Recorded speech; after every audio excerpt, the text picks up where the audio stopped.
Hello students, let us talk about semester 5 only, vector spaces, the unit 1 of mathematics.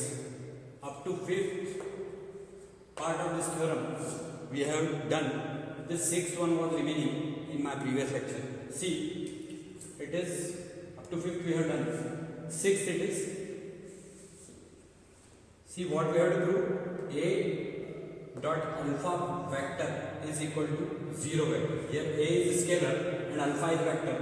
This we have to prove 0 vector. It implies that A or alpha vector out of both of these is equal to 0 vector. So 6th, suppose A dot alpha vector is equal to 0 vector and A is not equal to 0. Means what we have considered, that A is not equal to 0 since A is non-zero element of F. Therefore, because if A is non-zero element of F, so we can say that A inverse exists in F. F is the field where A inverse exists. So, therefore, A into alpha vector is equal to 0 vector. It implies that A inverse into A alpha vector is equal to A inverse 0. As A alpha vector is equal to 0 vector, that's why we may write in place of A alpha vector 0 vector. So this will become like this, A inverse 0 vector. Now A inverse into A, from this we have written A inverse into A alpha vector is equal to 0 vector. So A inverse into A is 1 only. So 1 into alpha vector is equal to 0 vector. See, now what will happen? This is A inverse into A alpha, that you know that this will be written as 1, as it is identity 1 is. Now alpha vector 1 into alpha vector is written as alpha vector is equal to 0 vector. It is our equation 1. Let A alpha vector is equal to 0 vector and alpha vector is not equal to 0 vector. Then means what? Now we have considered A alpha vector is equal to 0 vector and alpha vector is not equal to 0, then we shall prove that A is equal to 0. Now in this case we shall prove that A is equal to 0. This we shall prove by contradiction. Which type of contradiction we have to take? We have to prove what? A is equal to 0, and what we are taking? A is not equal to 0. Then A inverse is element of F. Similarly as we considered in our first case. So A inverse is element of F means what? A inverse into A into alpha vector is equal to 0 vector. It implies that A inverse just like this term here. A inverse into A alpha vector is equal to A inverse 0 vector. Again, because A alpha vector is equal to 0 vector, so in place of A alpha vector, we have replaced it by 0 vector. That's why it will become A inverse into 0 vector. So now we may write this A inverse into A alpha vector as A inverse A in bracket and then alpha vector is equal to 0 vector. Because A inverse into 0 vector is a 0 vector. So A inverse into A is what? That is equal to 1 only, because it is identity. So now 1 into alpha vector is equal to 0 vector. It implies that alpha vector is equal to 0 vector, which is contradiction. What it is? It is contradiction because alpha is not equal to 0 is considered there. And what we have got? Alpha vector is equal to 0 vector, which is contradiction, that alpha must be 0. Alpha must be 0. Consequently, A is equal to 0. It is our second equation and this one is our first equation. So, alpha vector is equal to 0 vector in our first equation, and in our second equation A is equal to 0. Here A is scalar and there alpha is vector. So, hence alpha is not equal to 0 and A alpha is equal to 0. Here it is alpha vector. So A alpha vector is equal to 0. It implies that A is equal to 0. So from first and second, what we can conclude? We can conclude this complete. At last you will have to write that A dot alpha vector is equal to 0 vector implies that A or alpha vector is equal to 0. From first and second equation we have concluded this. So this is the 6th part of our this theorem. These 6 theorems are very, very important. You should prepare all these 6 theorems in a proper way. This part is just similar to this one. Only these few statements should be written there. And after this, you can conclude this complete. That A dot alpha, this A dot alpha vector is equal to 0 vector. It implies that A or alpha vector is equal to 0. So this theorem's 6th part is also now over.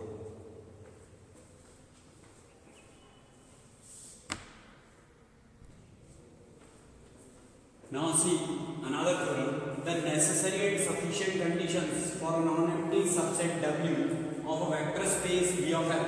This is the notation for vector space V of F, where F is field.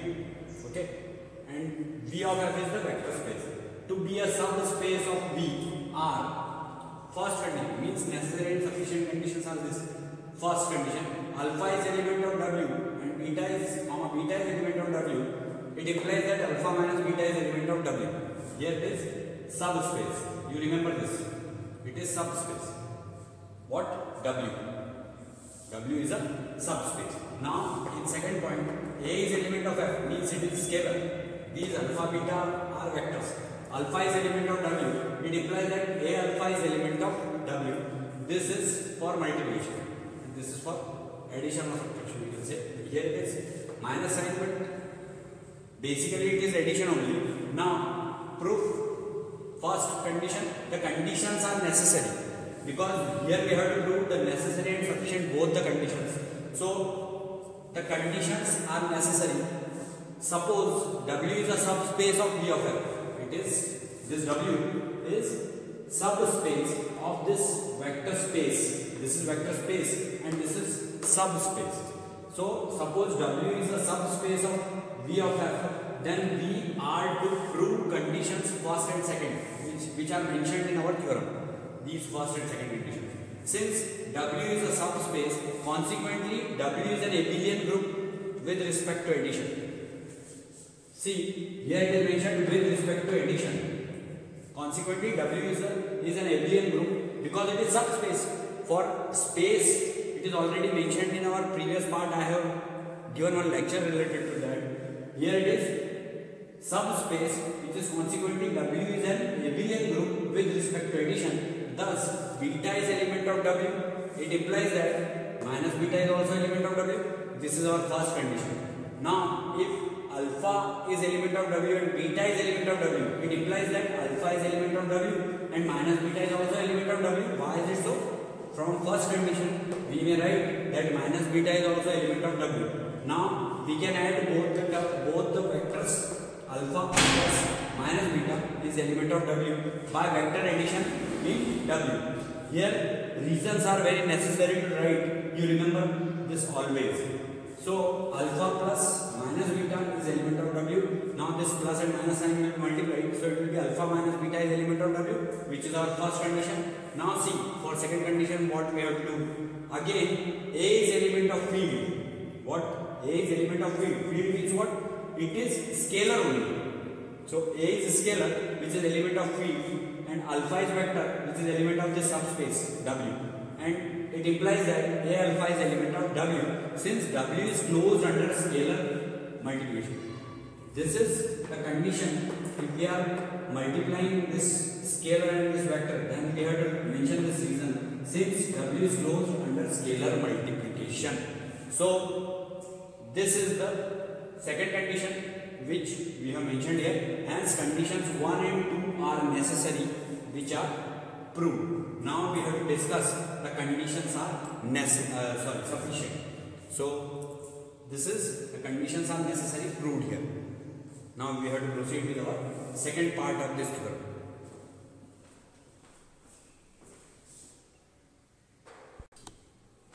Now see, the conditions are sufficient. Conditions are necessary, we have proved. Conditions are sufficient, in which we have to go in opposite manner. That lastly we have to prove that the group is abelian. So in previous part we have taken that it is abelian, and it is, we can say, under addition. It was under addition. It was following the postulates. So the conditions are sufficient. Suppose W is non-empty subset of V such that the conditions 1 and 2 hold. So we are to prove, means 1 and 2 hold. From here we have to start 1 and 2 hold, and we are to prove that W is a subspace of V of F. There we have considered that W is a subspace of V of F, and here we have to prove that W is a subspace of V of F. So from condition 1 we get alpha is element of W and alpha is element of W. It implies that alpha minus alpha is element of W. Suppose we are considering here also alpha and here also alpha. Then alpha minus alpha is element of W. Then 0 vector is element of W because alpha minus alpha is there. So 0 is what? It is 0 vector is additive identity. So if we subtract one vector and the same vector is subtracted from the same vector, then 0 vector arises. It means that it is additive identity of V is also 0 vector of W. Means 0 vector of V is also 0 vector of W.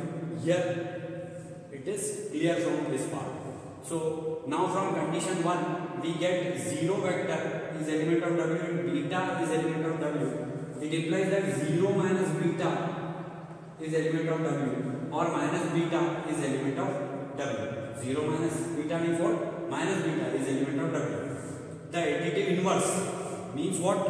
Beta we have considered here and minus beta is element of W according to 0 vectors. According to the subtraction of that vector from the 0 vector, we have got minus beta is element of W. So which proves that therefore the additive inverse of each element of W also belongs to W. Additive identity we have mentioned previously, and here additive inverse of each element of W also belongs to W. Here it is clear from this part. So again alpha is element of W, beta is element of W. It implies that alpha is element of W and minus beta is element of W because this was proved. So we can write it here. So alpha minus beta is element of W using 1. Just like this only. In place of beta, suppose minus beta is considered here, then alpha minus beta should be there, is element of W according to condition 1. Because in condition is sufficient, what we have to do? We have to just go in the opposite manner. That we have to prove that W is a subspace of V of F, and we have to consider these conditions, and then proceeding with this we have to prove this W is a subspace of V of F. So alpha minus beta will become alpha plus beta is element of W. Hence W is closed under vector addition.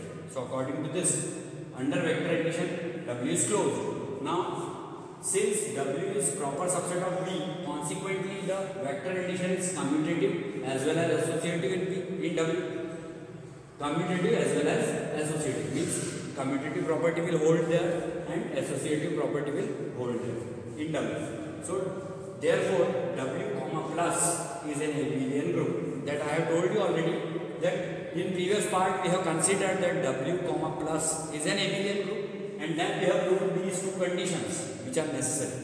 And in conditions are sufficient, what we have to do? We have to take these two conditions and prove that W comma plus is an abelian group. Okay, so up to here it is well clear practically. Now from condition second we have, first condition is over now.